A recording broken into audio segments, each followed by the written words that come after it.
Hi, and welcome to video 13, the last video in the series of the informational webinar series on the rules for certified school-age childcare centers. In this video, we will cover the following topics from the rules: transportation, swimming, and animals.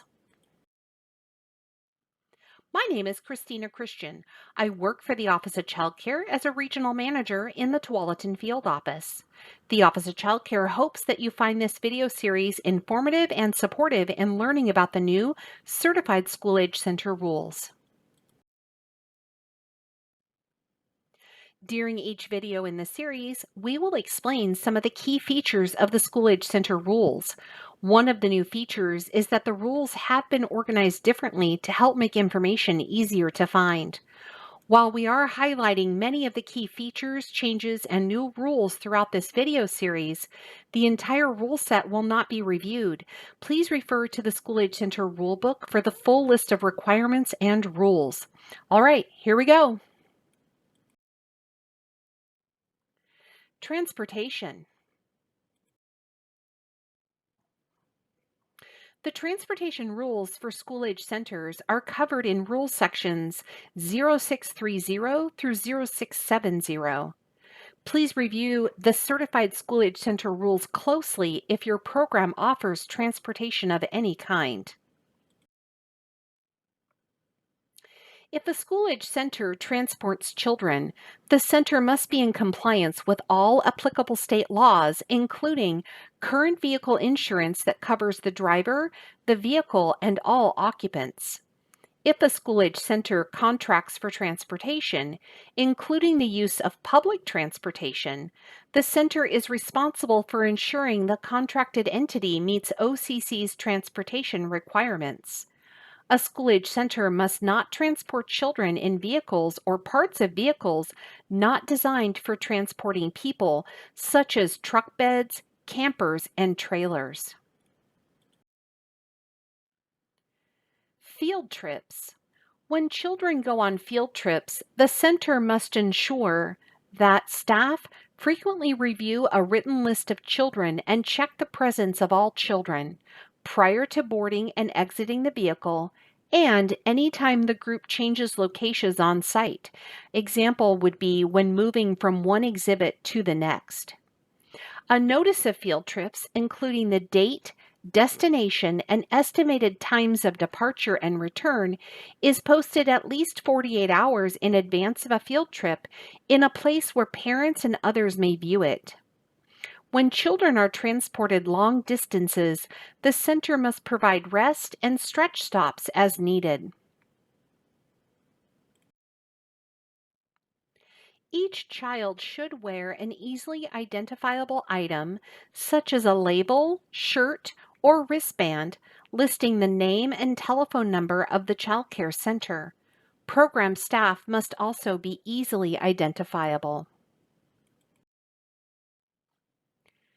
Transportation staffing. If a driver is the only adult in the vehicle, a school-age center must ensure that the driver meets program leader qualifications and training requirements. A school-age center must ensure that there are sufficient staff to meet the required staff-to-child ratios for each age group of children being transported. The driver may count in the staff-to-child ratios. One staff member must be at least program leader qualified. A school-age center may allow a parent to transport children other than the parent's own children without a qualified staff member present in the vehicle, only if the parent meets program leader qualifications and transportation requirements as provided in these rules and is enrolled in the CBR. A school-age center must never leave children unattended inside or outside of the vehicle. Driver requirements. A school-age center must ensure that drivers of a vehicle used to transport children are at least 21 years of age, have a valid driver's license appropriate for the type of vehicle being driven, are certified in first aid and CPR or accompanied by someone with current certification, do not have any medical conditions or are under influence of any medication or substance that could compromise driving, supervision, or evacuation abilities, operate the vehicle in a legal and safe manner, and eliminate distractions such as the use of earphones or cell phones. Transportation safety.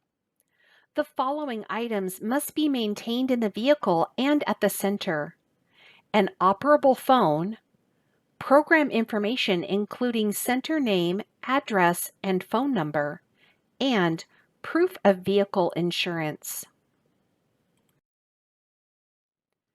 Required safety information is covered on this slide and the following slide. A checklist of all children being transported with any pickup and drop-off times and locations. A school-age center must immediately document attendance each time a child enters and exits the vehicle. Emergency medical information on each child, including parents' contact information, special medical needs, medications, allergies, the name and phone number of the child's doctor, and emergency medical authorization forms.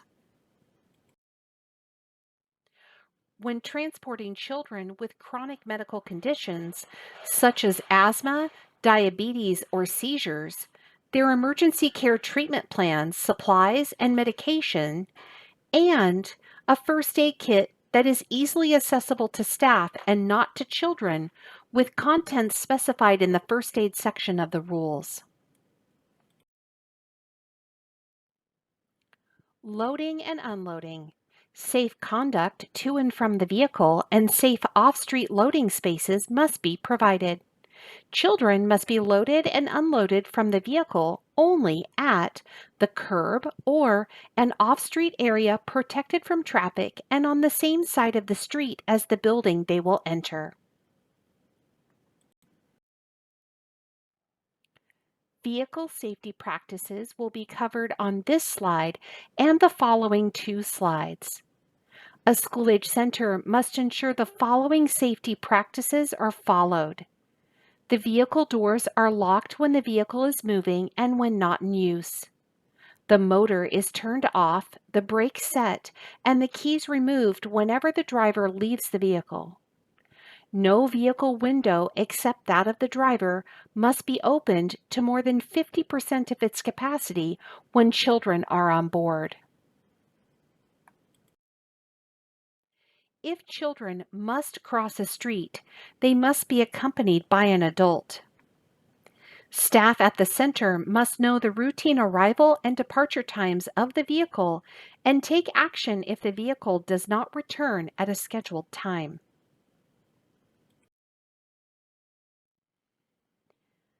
Staff must have clear instructions for managing emergency breakdowns and accidents, including vehicle evacuation procedures, supervision of the children, and contacting emergency help. Vehicle inspection. Before leaving the vehicle, the driver or the last personnel in the vehicle must inspect all areas of the vehicle to prevent a child from being left inside the vehicle.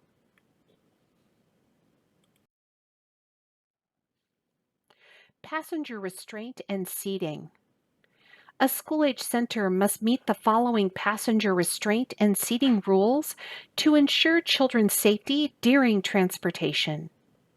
The manufacturer's maximum seating capacity for the vehicle is not exceeded. Car safety seats or booster seats, whether provided by the child's parents or the child care center, are labeled with the child's name and emergency contact information. Child care children are not permitted to ride in the front seat of a vehicle. And vehicles that meet the definition of a school bus that transport passengers in wheelchairs must comply with the manufacturer's instructions and specifications. Other vehicles. When children are driven in a vehicle other than a bus, children must be securely fastened in a developmentally appropriate car safety seat, booster seat, or factory-installed seatbelt or harness, and the seat or seatbelt must be appropriate for the child's height, weight, age, and physical condition in accordance with state and federal laws, regulations, and manufacturer's instructions. Safety for all. All adult passengers in a vehicle transporting children other than a large school bus must be properly fastened by safety belts before starting the vehicle and while the vehicle is in motion. Vehicle requirements are covered on this slide and the following slide. A school-age center must ensure that all vehicles used for transportation meet the following requirements.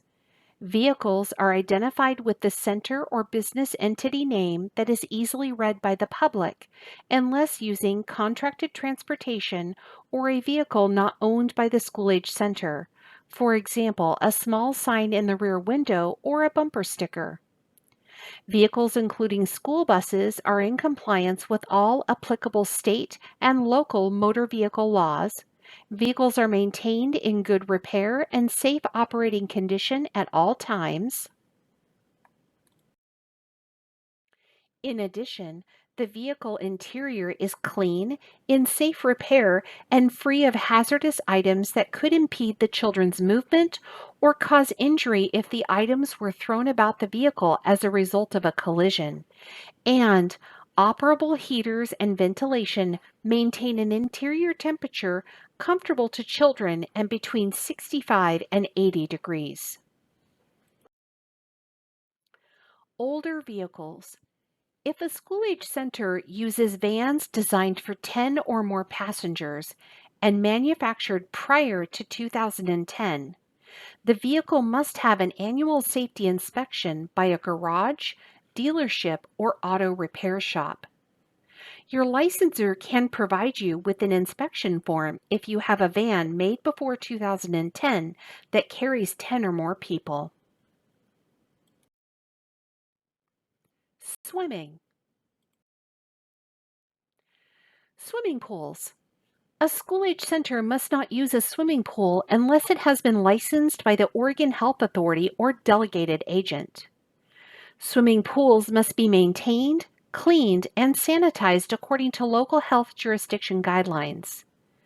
The program must ensure that a certified lifeguard is present and on duty at all times.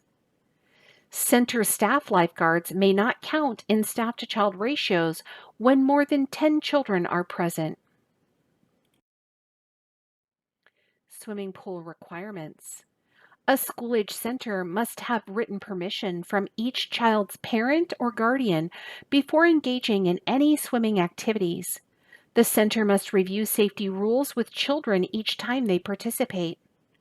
A school-age center must not permit children to use or have access to a hot tub, spa, portable wading pool, or other similar equipment. Please note there are other rules regarding swimming and pools. Read the Certified School-Age Center rules closely if your program offers swimming activities or has a pool at the facility. Natural bodies of water.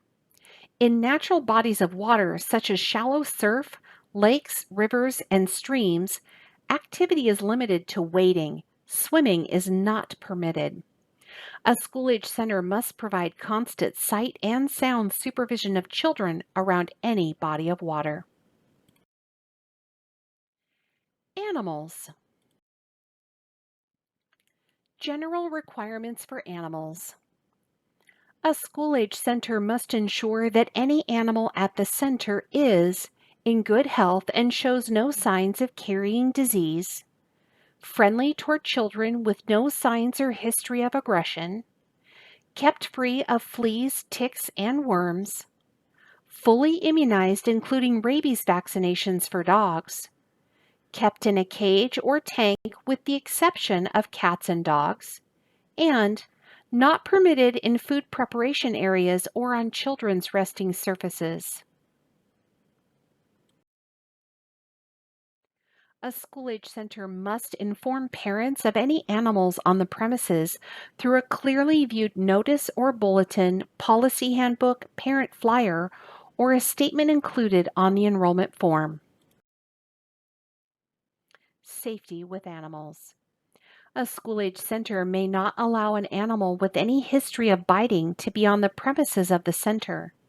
The center must also prevent any direct contact by children with any animals unfamiliar to the center, such as a stray. Interacting with animals.